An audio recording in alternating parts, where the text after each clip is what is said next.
持土地廟一年一度慶祝土地爺爺寶誕嘅活動。咁我介紹下啦，我叫羅成忠，我係澳門雀仔園福德祠土地廟值理會嘅會長。我係屬於雀仔園土生土長嘅居民。其實我同好多雀仔園嘅街坊都一樣噶啦，一住就幾代人。咁我由我阿爺到我阿爸喺度出世，我相信我哋家族咧喺水坑尾區雀仔園已經超過100年噶啦。咁啊，見證住雀仔園嘅變遷啦，同埋發展啦。咁啊，我喺2008年就翻入嚟雀仔園，就成為雀仔園嘅會長，一路到現在。我哋叫雀仔園咧，其實雀仔園嘅包含嘅地方咧，喺舊嘅澳門嚟講都頗大嘅。水坑尾、雀仔園到東望洋。咁啊，雀仔園附近雖然係屬於個老社區，但係呢個社區裏邊乜都有嘅，叫做即係幾十年前叫做衣食住行乜都有嘅。所以雀仔園咧就最特色嘅就係一個街市，而圍繞住街市好多飲食嘅地方、小食嘅地方、街邊賣食嘅地方。呢個雀仔園街市以前咧就係一個好簡單嘅街市，因為點解咧？因為啲人將啲嘢運過嚟呢邊嗰陣時候咧，將嗰啲貨物就停晒嗰邊，集中晒嗰度。之後咧，葡國政府咧就將佢起咗一個6條柱一個金字形嘅街市，起咗2座。以前街市日頭咧就愛嚟做賣嘢，咁夜晚空咗過嚟咧都有用嘅。原來夜晚空咗啲人咧可以喺度有一個聚集喺度咧，就喺度賣舞啊、唱嘢啊。咁之後咧到1939年咧，就政府咧將佢改為一個現代而家你見到嗰個街市啦。最近咧將佢改為咧現代最新嘅2024年嘅街市，喺今年再重開啦。而家咧你可以見到雀仔園街市呢邊咧，你見到仲係用葡文嘅。咁咧另外一個入口咧就有中文字啦。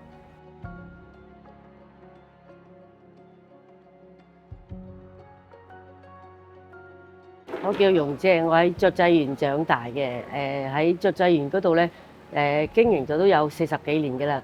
之前咧，我舅父咧就喺雀仔園嗰度開檔盛記咖啡。咁咧佢年紀大啦，退咗休啦。咁我就接手咗喺呢度，改咗為雀仔園盛記腸粉啦。開業咗有40幾年嘅啦。我一日嘅工作流程咧就係由清晨啦5點鐘咧就開始啦。一路準備咧，就準備到差唔多7點鐘咧就開始營業啦。之前嘅準備功夫咧係早一日咧又要整定啲燒賣啊、蘿蔔糕啊、粥咧就朝頭早咧就5點鐘起身煲㗎啦。咁咧煲咧就一路煲到差唔多2個鐘頭度咧就開始整好晒，就切啲蘿蔔糕啊、燒賣啊拎出嚟咧，就7點鐘就開始就得有嘢賣㗎啦。啲小朋友咧由細就食到大嘅。睇住佢哋個個由細長大啦，咁啊做咗爸爸啦，咁啊帶啲小朋友嚟食啦。嗰啲小朋友咧對嗰啲腸粉咧都好有熱情嘅，食得好開心嘅。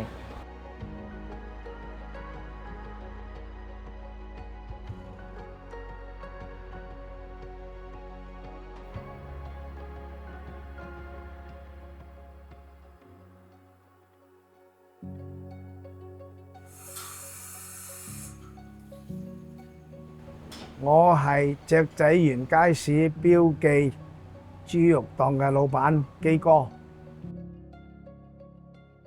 我哋生活咗細路仔啊，至到而家啦。細路仔10歲8歲，至到而家成70幾歲。嗰個豬肉檔咧係個外父做落嚟嘅。佢話退休，跟住啊俾我老婆啊試下。我老婆由細都係做開豬肉噶啦，跟佢老豆。跟住佢話退休之後咧，咁我老婆攞嚟做。以前我都唔係做嗰行嘅，咁我有啲半途出家，咁啊至到80年後咧就接手做到現在今時今日。我哋嘅豬肉咧，每個檔口啊劏一頭豬嚟計咧，早上6點鐘啦，屠宰公司咧就送到嚟6點鐘就送到嚟市場嘅。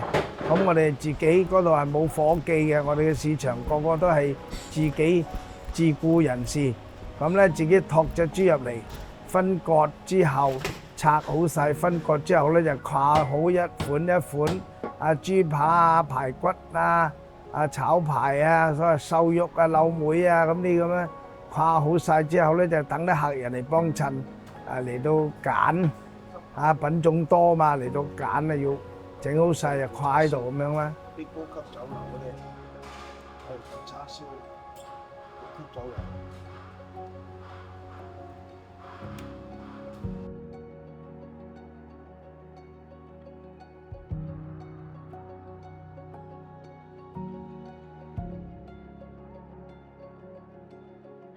所以澳門好多喺周邊讀書嘅朋友都會有個集體回憶嘅，都係因為集去雀仔園揾嘢食，食早餐或者食中午飯。而街市裏邊嘅商鋪嘅成員咧，亦都係我哋土地廟嘅成員。所以每一年咧，當我哋土地誕嘅時候咧，就雀仔園一呼百應㗎啦。咁啊，我哋土地誕做活動嘅時間咧，就好多朋友出心出力，就出嚟幫手。咁呢啲幫手咧就唔係一代人嘅喎，可能係2代人、3代人都有嘅啦。咁大家都不計酬勞、不計成本，有錢出錢，有力出力，呢個就係雀仔園嘅精神。而雀仔園街市咧就帶俾我哋好多方便啦，因為我哋每年嘅分燒肉啊，我哋叫分豬肉啦，我哋就有好多刀手，咁啊一嗌咧就最快就可以斬金豬、劈金豬。咁呢個係特色嚟㗎，咁所以雀仔園每年咧好多愛好攝影嘅朋友咧，都喺2月初2嗰段時間咧走嚟大批喺度取景攞鏡，咁呢個都係一個好有氣氛、好熱鬧嘅地方。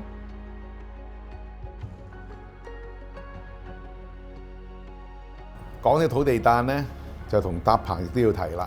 因為雀仔園咧，由於地方所限咧，自我認識以來咧，一搞做大戲咧，就有搭棚㗎啦。咁搭棚咧係我哋澳門，亦都係我哋華南地區嘅傳統工藝嚟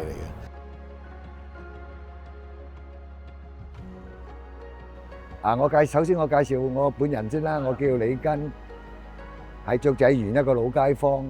我而家就想介紹下咧，雀仔園每年嘅土地誕。河誕嘅戲棚要搭戲棚做戲嘅，咁我哋咧就通常咧過咗年咧，佢係2月初2係土地誕，我哋提早10日咧就喺嗰度咧搭個竹棚，咁啊俾啲人坐喺度喺嗰度睇嗰度個舞台做戲嘅。搭棚咧係要預連埋晒又燈飾嘅嘢咧，就要預10日8日到啦。咁就可以開台做戲㗎啦。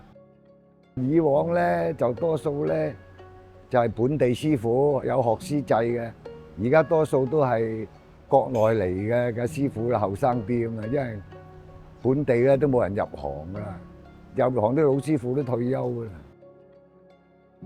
搭棚嗰個技術咧係傳統嘅，同埋咧全澳門咧所有做戲咧、賀誕做粵劇咧都係搭棚做嘅。佢係傳統嘅工藝嚟嘅，每一年都係全澳門所有做戲嘅都係要搭竹棚嘅。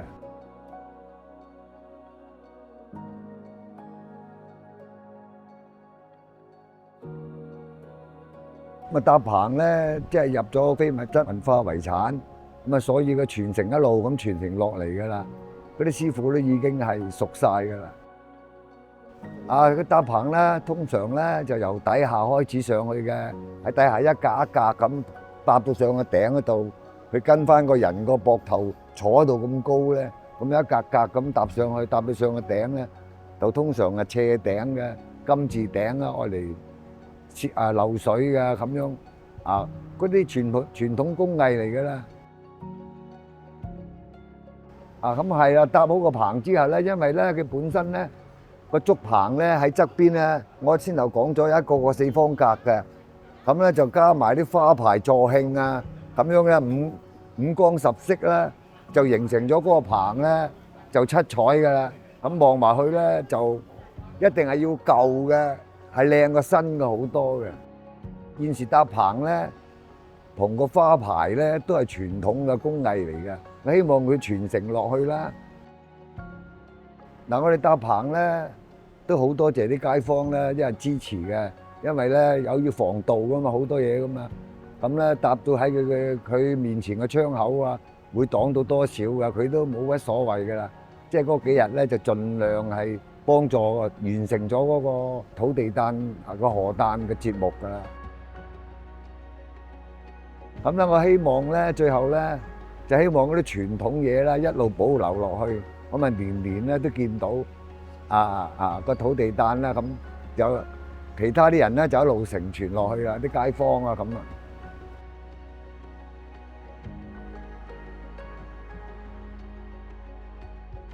咁搭棚藝術咧，喺我哋好一般人唔認識嘅裏邊咧，就覺得咧佢就冇章冇法，總之就搭到上去，搭到安全。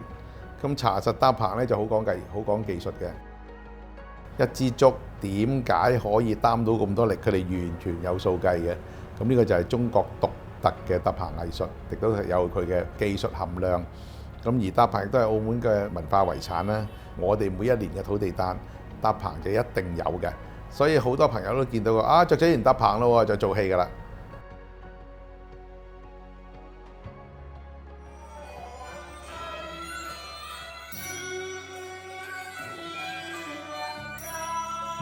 咁啊，講下雀仔園其中一個特色咧，就係粵曲。咁啊，粵曲咧喺雀仔園土地廟個架構裏邊咧，有咗超過20年㗎啦。咁啊，玩粵曲咧都係澳門傳統居民嘅一個娛樂方式方法嚟嘅。咁啊，唱曲喺過去嗰20到25年咧，澳門好流行。咁啊，好多高手在民間啊，真係。咁所以咧就雀仔園亦都喺20年前90年代開始有粵曲做嘅。咁啊，開始組建粵曲組。咁雀仔園咧就正如我自己所講啦，我哋有個舞台，我哋有個地方。咁所以雀仔園除咗舞台之外咧，就有樓上有啲地方有各層嘅，有各層樓。咁所以我哋嘅粵曲組嘅朋友咧就可以請樂師翻嚟去現場去伴音樂。咁呢個係比較特色啲嘅，因為我哋有個場地喺度，咁變咗好多樂師嚟到有固定嘅場地、固定嘅樂器，佢就唔使朝行晚拆，啲嘢就擺咗喺度。咁啊一玩又，我相信都有30年以上嘅歷史㗎啦。咁啊回頭看回頭望啦，咁啊已經有幾十年啦。咁但係咧粵曲到今日嚟講都係冇式微嘅。咁我哋粵曲組嘅朋友至到現在嚟講都係有成10幾20位。咁每一次有活動嘅時候都好落力、好支持、好願意嚟到幫手去演出，如己如人。咁變咗就可以一個所謂雀仔園嘅特色啦。我哋覺得係。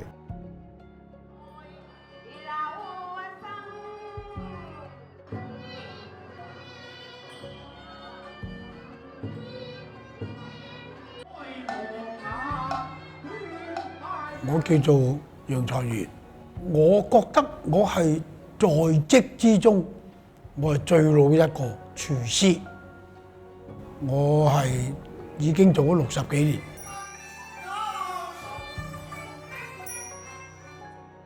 年。雀仔園咧係一個文化嘅組織。點解會入呢？因為我喺中年嘅時間咧，鍾意咗唱粵曲。咁雀仔園當年咧，亦都係喺澳門咧好有名嘅，非常有名一個粵曲嘅組織。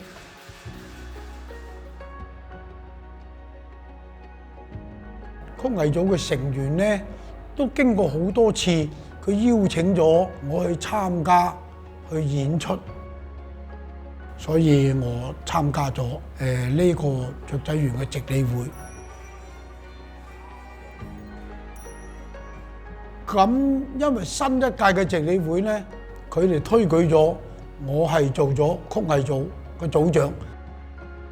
我哋嗰個曲藝組嘅成員啊，佢越嚟咧係越向專業化。譬如我哋請咗啲正規嘅音樂師傅啦，專業嘅掌板師傅啦咁樣。再加上咧，我哋每年咧都會有一個對外嘅演出。同埋咧，每一年我哋個土地誕咧，我哋都會有嘅演出嘅，所以咧我哋都會每個星期咧最少有一次我哋嘅操練嘅。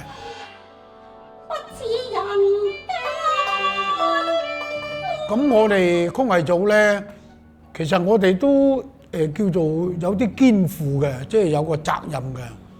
咁因為我哋每年咧都同喺永樂裏邊咧，最少有一場嘅演出。咁現在嘅環境咧，唔係咁輕易走一間大戲院去演出嘅。咁為咗組織呢啲咁嘅演出咧，曲藝組嘅組員啊，都不惜花費巨款去邀請一啲大老倌，邀請咗一啲好有份量嘅音樂師傅嚟同我哋拍和，同我哋操練。每一位成員咧都非常認真㗎。咁除咗我哋去永樂一個大型演出之外咧，另外咧我哋每年嘅土地誕咧，亦都會喺我哋嗰個值理會嗰個舞台啊，我哋都會為大家街坊去演出嘅。其實咧每年咧啲街坊咧都好期待我哋嘅演出嘅。咁呢個眨下眼已經經過幾十年啦。我都希望咧可以繼續去點樣優化，點樣去傳承，點樣去將佢活化啲，點樣去將呢一個咁樣嘅非遺嘅項目介紹咗俾各界認識，甚至介紹咗俾外來嘅遊客認知我哋呢度呢個地方原來有個咁嘅組織。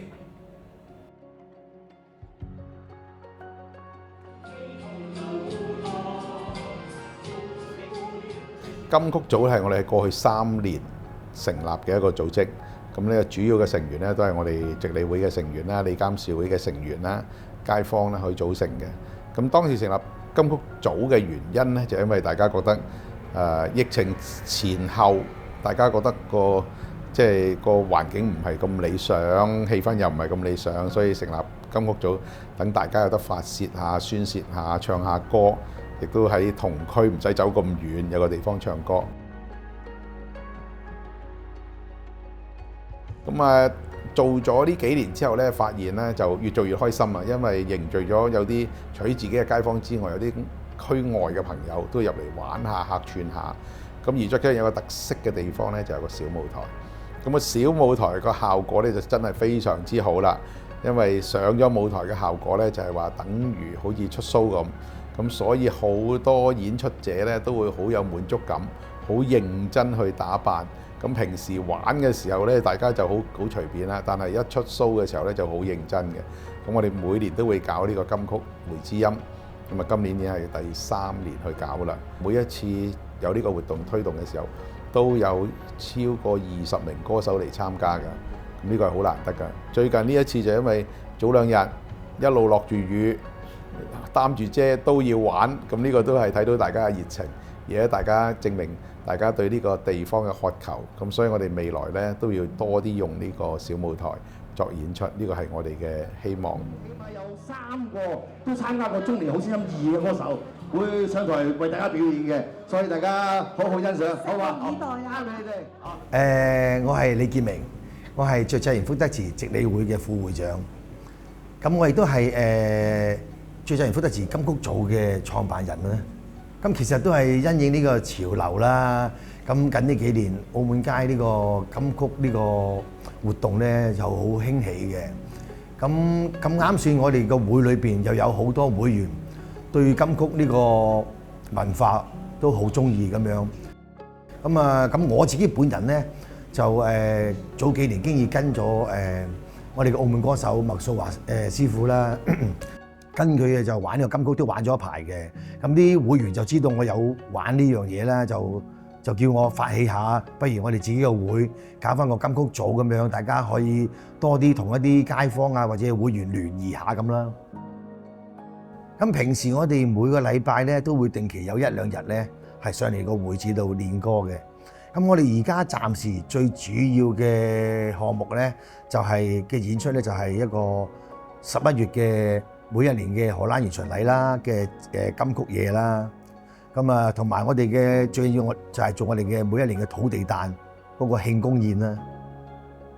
由出生到而家做長大都係喺雀仔園裏邊，好難忘。都係其實嚟講最難忘就係土地誕嘅，因為我睇住佢搞咗幾十年。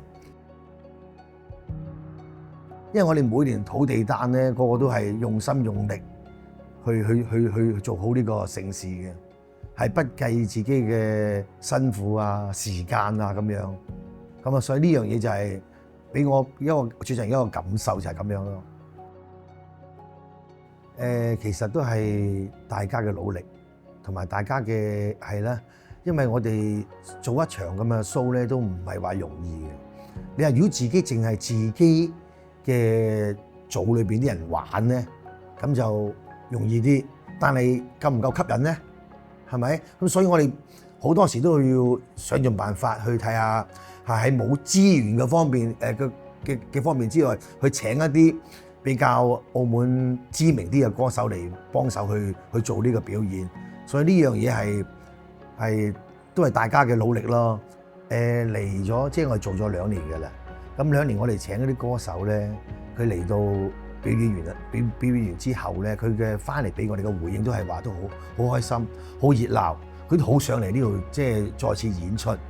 咁啊，即係好在有呢樣嘢咯，即係令到佢哋又玩得開心，大家可以同啲觀眾互動得好開心咁樣。因為我哋可能我哋嘅舞台關係咧，同啲觀眾係特別近啊，所以係啦，同埋我哋嘅觀眾大多數都係一啲街坊啊、街坊鄰里咁樣，即係當一個基本上去當一個係一個嘉年華咁嘅嗰晚，大家好開心啊！係忘記咗自己係咩人㗎啦，淨係咩人都上嚟跳下舞啊、唱下歌咁樣，係當一個好歡樂嘅一晚啦。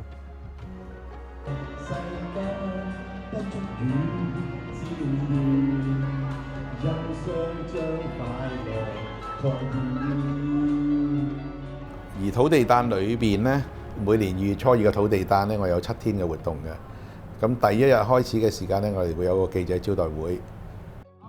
歡迎各位傳媒朋友咧，今日下午抽空嚟出席我哋2024年甲辰年我哋雀仔園土地誕系列活動嘅記者招待會。喺呢度咧，我首先代表我哋雀仔園福德祠土地廟全體同仁咧，感謝大家嘅光臨，亦都希望咧社會賢達同朋友咧。記者招待會就介紹整個賀誕活動嘅秩序同埋時間。咁啊，當晚咧，我哋就會有一個慶祝活動，大家一個聚餐。咁而每一年咧，土地誕咧喺雀仔園就好多飯食嘅，因為不同嘅團體會有不同嘅宴會聚會。咁所以雖然話7日嘅活動裏邊咧，可能好多街坊就食咗4日5日㗎啦，食咗4晚5晚，嗰幾晚就唔返屋企食飯㗎啦，就晚晚都有唔同嘅團體去宴請嘅。咁有啲炮會啊，有啲私人嘅活動啊都有，大家就借土地誕呢個題目就去聚會，大家食飯慶祝，大家朋友聚下，呢個都係我哋土地誕嘅一個熱鬧嘅地方。咁而土地誕我哋嘅特色就係做戲，我哋就做5日就9本戲，所謂9本戲就係上下日夜場2場，咁啊總數做9場。即係我哋有個街宴，街宴呢，我哋舊年大約係100圍，而家幾乎每一年都100圍㗎啦。但係而家由於我哋同以前唔同嘅地方就係地方所限，我哋個地方我哋而家主要係喺街度搭個廚房。咁搭廚房呢，由於地方環境問題啦、衞生問題啦，所以我哋只係限制咗我哋嘅圍數。咁啊，希望一年咁做啦。咁啊，每一年咧都得到禮記嘅支持，禮記酒家咁啊幫咗我哋10幾年啦，一路令到我哋個街宴做得有聲有色。咁每一年嘅街宴咧就好多除咗本園嘅朋友，亦都有澳門嘅老居民、澳門嘅新朋友嚟到入嚟睇睇，因為呢啲嘅比較特色啲嘅活動咧，澳門都買少見少嘅。咁咧講到土地誕咧，舊時我哋細路仔嗰時咧，咁有搶炮。所謂搶炮咧，係啲大人每一家每一戶嗰啲炮咧，有財帛星君包公哪吒咁等等。咁有啲人接咗個炮咧，所謂個炮咧有間屋仔嘅，咁咪成一個哪吒喺入邊嘅個菩薩啊，所以我哋中國人叫菩薩，成一個喺度。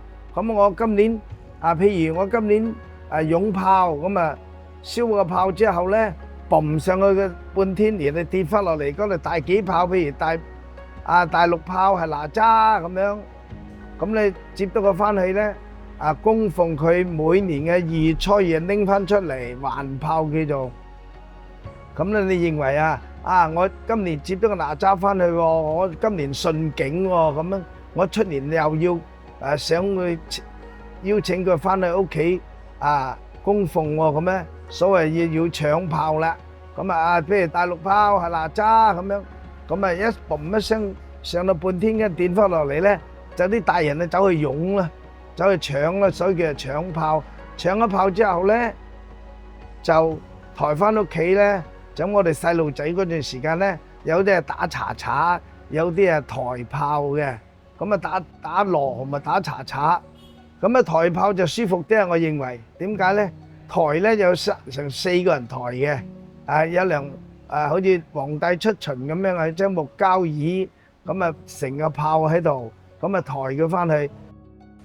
有時燒炮好犀利㗎，譬如個財帛星君係大8炮財帛星君一蹦上去嗰啲人一接到翻去間屋企供奉佢有個順景出年又要還炮，要拎翻出嚟嗰個土地廟嘅，佢到大8炮係財帛星君咁又去擁噶啦。以前啲人哇好多人噶擁而家個炮犀利好多10個8個人走埋去擁嘅，走出邊隻園街口嗰個馬蹄神街街口嗰度，現在做咗垃圾房嗰個位置嗰度，哇喺嗰度擁嘅，喺嗰度燒炮嘅，喺嗰度擁。唔好擺咁耐，因為啱啱要落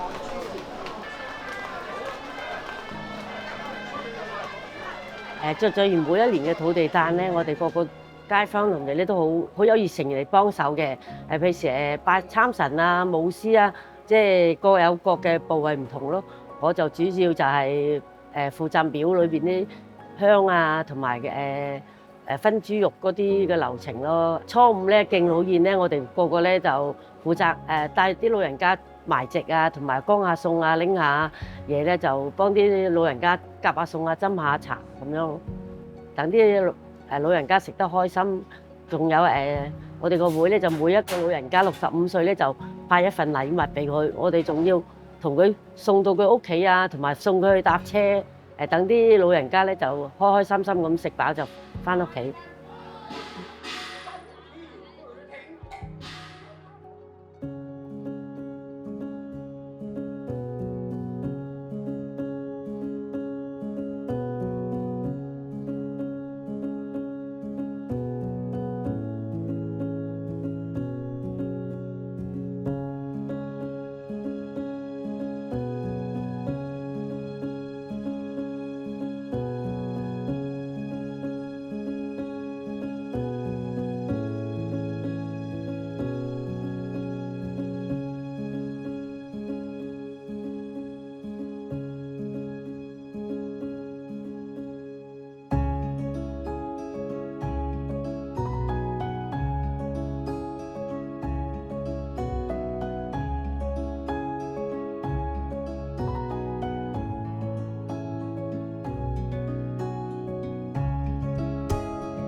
大家齊俾啲掌聲去金龍出巡啊！而家。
申報非物質文化遺產呢，原來就係2007年我哋提出過嘅。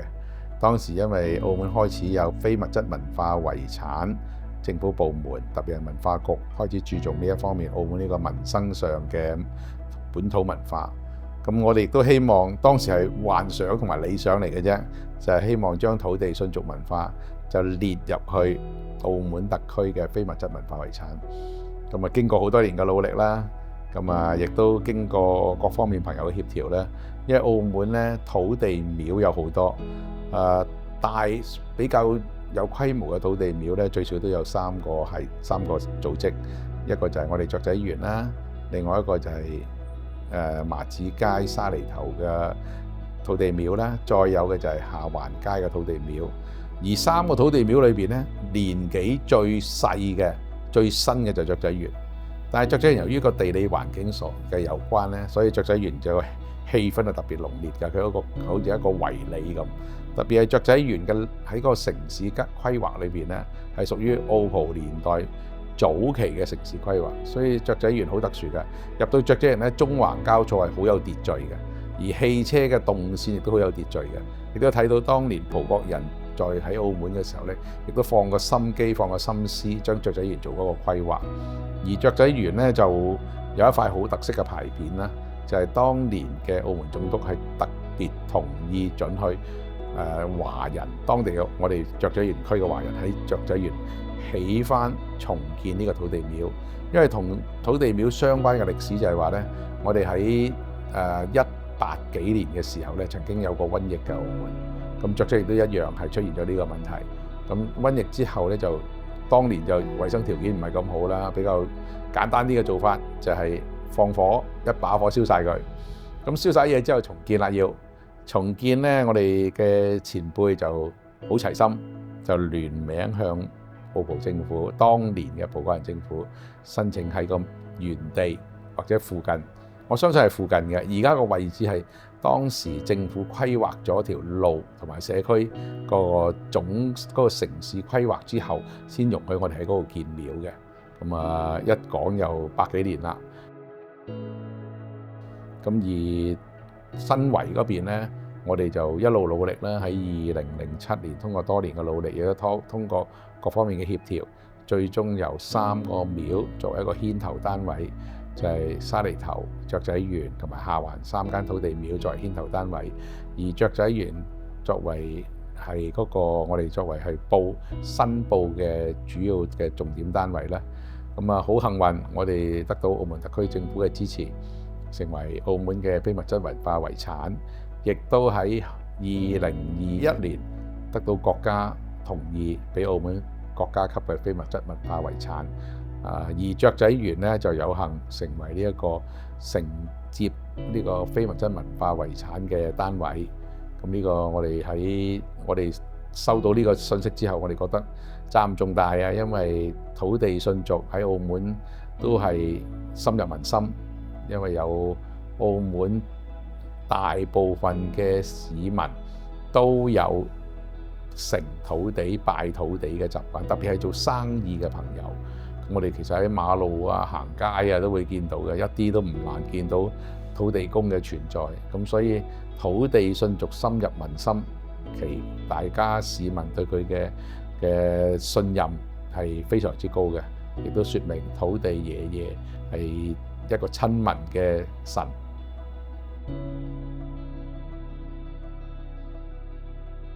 我想同各位介紹嘅，而家我後邊嗰個咧就係叫雀仔園土地廟，而呢個土地廟咧，以前咧就唔喺呢個位嘅，就喺呢邊嗰個位置。因為咧政府要改建呢度，將呢條路咧重新去規劃過。咁規劃嗰陣時咧，將呢個廟咧就搬咗過嚟呢邊。咁咧入邊咧有嗰個石碑，用中文同葡文啦一齊列明寫住，係經過當時嘅澳督羅沙總督就批准起，而且有個石碑做記嘅。我而家企喺呢個位置咧，就係雀仔園區嘅。但係其實我企喺雀仔園以前個城牆外面嘅，因為點解咧？後邊咧就係城牆經過嘅地方啦。咁嗰度城牆經過嘅地方咧就叫做江陵街，因為嗰度時係一個山崗，好凌亂嘅。咁呢條街咧拆咗之後咧，個城牆咧就通咗啦。咁而家咧我哋咧可以去以前咧嗰個城牆個門口喺邊度咧？我可以帶大家去睇睇啦。呢度咧以前咧就係水坑尾門嗰個城牆門口就喺呢度噶啦。咁咧細個嗰時咧，我哋細個時咧俗稱呢度叫做城門口。點解叫城門口咧？城即係城市咁解，城市個門口喺呢度。但係之後咧喺60年代咧，逐漸咧我哋咧就將呢個門口咧就改咗去羅獻新街嗰個入口咧，就叫城門口啦。因為嗰度咧比較多人出入，多人出入咧，啲人就將嗰度當咗係城門口啦。雀仔園點解叫雀仔園啊？因為由呢度對落入邊咧，以前咧就係一個蕉樹林，好多樹林，有好多雀仔。黃昏嘅時候咧，有好多啲人咧放咗工，尤其是啲外國人、葡國人或者英國人、其他外國人嚟呢度咧打雀仔。咁打雀仔嗰陣時咧，就喺呢度打雀仔咧，越嚟越多人將呢個地方咧就叫做雀仔園啦。咁自從咧拆咗呢埲圍牆之後咧，咁隔離嗰邊咧蕉林圍同雀仔園先至合併為一個而家嘅雀仔園。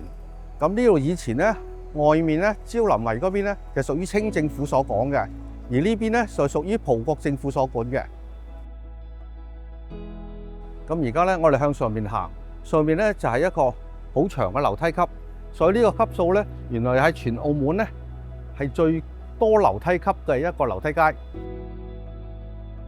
我而家咧想話俾你聽，呢度叫高官街。第一，點解呢叫高官街咧？以前咧叫高官菜地，最早期呢個地咧係一個爛地，係一個菜地。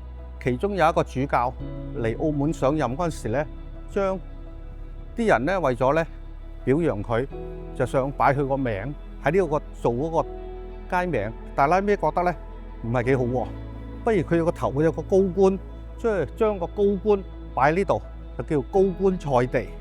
後來先改為高官街。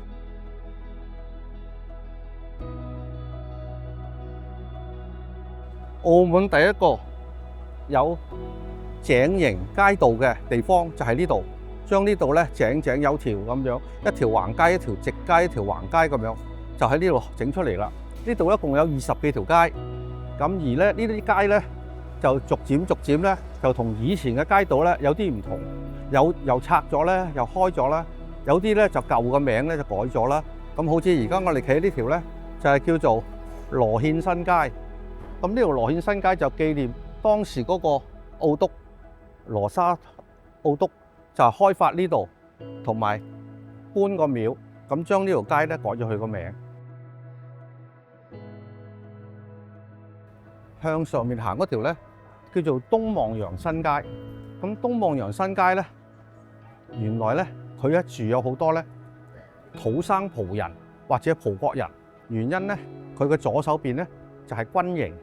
咁軍營咧，以前咧有啲軍人嘅家眷、家屬或者嗰啲高級啲嘅咧，政府咧就會俾啲屋佢喺嗰度住。咁啊，雀仔園咧算係一個比較幸運啲嘅社區，因為現在大部分嘅傳統社團咧揾接班人其實唔容易㗎，因為大家都忙，特別係澳門回歸後呢20幾年咧發展得太快，大半嘅年輕人都有佢自己嘅工作，有自己嘅理想。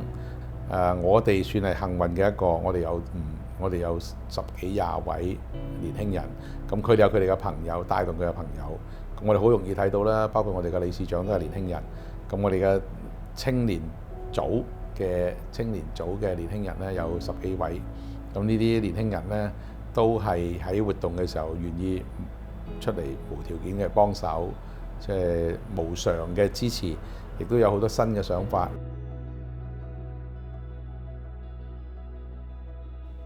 好，咁我哋咧係永利紙料啦，咁我哋以前係1942年開嘅，咁我哋一開始嘅時候咧就喺校圍街開啦，咁而家我哋已經係第3或者叫做第4代啦，咁我哋其實係從事過去咧係從事呢一個元寶蠟燭香啦，咁其實基本上都已經涵蓋一啲叫非物質文化遺產嘅。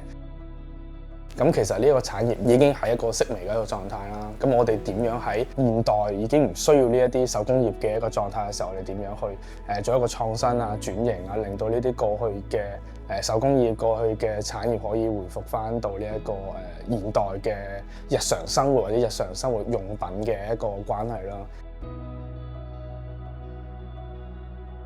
咁而家雀仔園嘅話，第一我哋地理環境係好接近啦。我哋而家目前我哋最新嘅一個地址係呢一個塔石附近啦，亞風掃街。咁亞風掃街其實周圍一圈咧最近嘅廟咧，其實就係我哋嘅雀仔園土地廟嘅。咁相對呢個係我哋第一個地理位置上面嘅連結啦。我哋有時活動咧，都希望會帶一啲外地嘅朋友啊、國內嘅朋友啊，可以去到雀仔園嘅，因為呢個最近。第二就係佢個一個連結性好強啦，佢有一個社區連結性好強，佢同居民嘅關係好密切嘅。咁我哋都係會喺呢個非物質文化遺產上面做一啲活動合作啦。譬如我哋試過組織一啲老人家啦、後生嘅啦、年輕嘅人啦，因為我哋神香業係非遺之一嚟嘅，亦都係澳門3大產業。咁亦都養到好多澳門嘅人嘅。我哋嘗試咧將呢啲老人家、青年人咧重新去做一啲神香，呢啲神香就可以喺土地誕嘅時候做一啲頭炷香嘅活動嘅。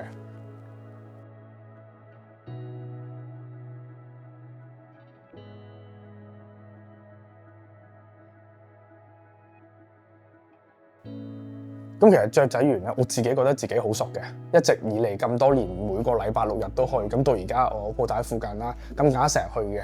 咁以為自己好了解嘅，咁但係我哋喺舉辦活動嘅時候，甚至深入了解嘅時候，發覺咧，原來佢嘅一啲我哋叫以前搶花炮嘅啲神像咧，自己原來係冇親身接觸嘅。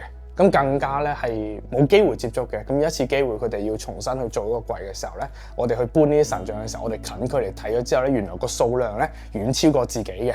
除咗知道呢啲花炮嘅存在之外咧，我哋仲見到旁邊嘅一個大樓。咁你覺得自己好熟，行過好多次嘅。咁但係其實你可能唔係會員或者你活動嘅期間冇入去嘅時候咧，原來唔知原來樓上咧仲有咁多一啲唔同嘅空間嘅。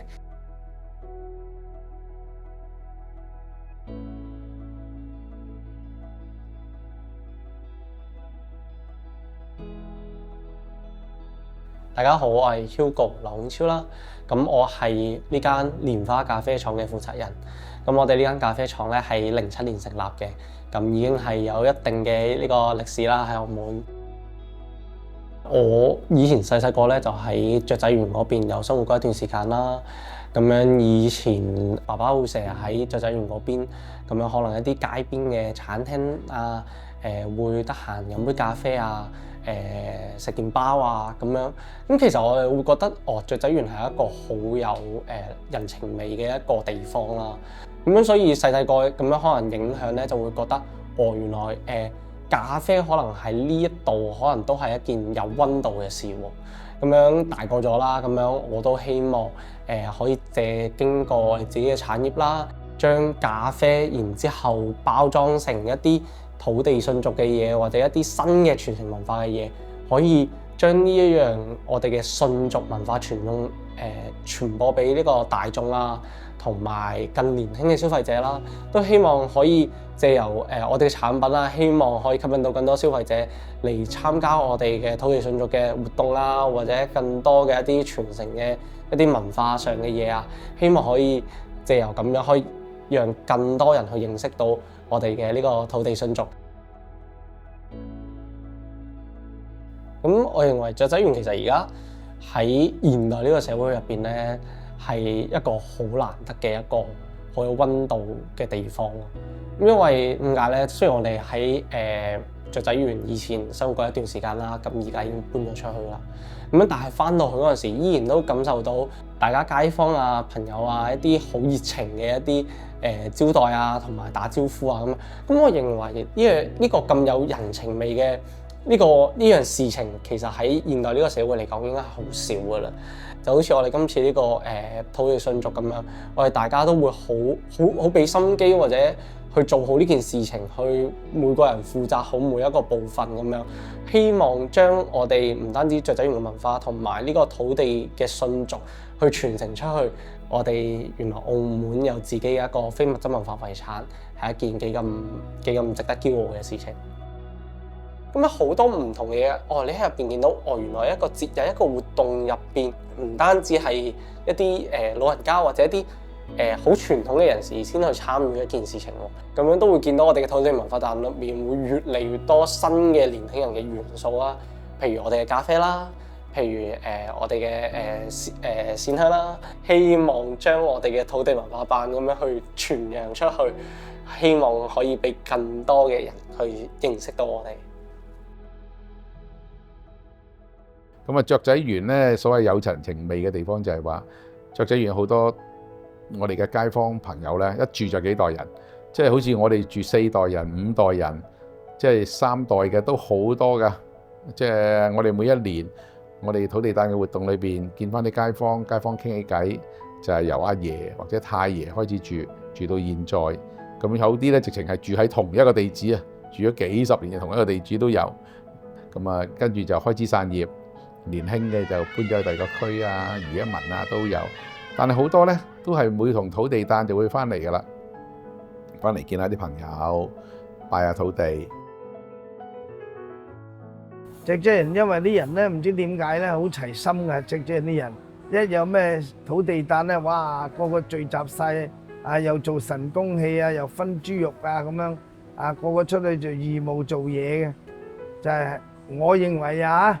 我亦係覺得係雀仔園就其他啲街坊啊嚟到都好講話雀仔園啲土地廟係最旺嘅，香火最鼎盛嘅香火。土地廟咧係我哋雀仔園嘅保養我哋嘅街坊啊、鄰里啊，即係啲小朋友由細到大咧行過土地廟咧都會鞠下躬啊。大嗰啲咧，佢就識裝香咧，佢就會走去土地廟嗰度咧裝住香啊，保佑平安啊。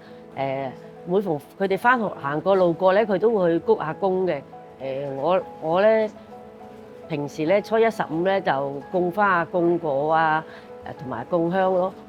收工咧就會行去裝住香，保佑下國泰民安嗰啲咯。咁我自己本人對雀仔園個感受咧，就好似一個好大型嘅 family 咁，一個家庭咁樣。因為我哋個家家戶戶啲鋪頭啊，我哋全部都好熟嘅。基本上就即係啦，去下一條街，你基本打招呼嗰啲個個都識得，係咁個個 say hi，所以係一個好團結嘅社區啦。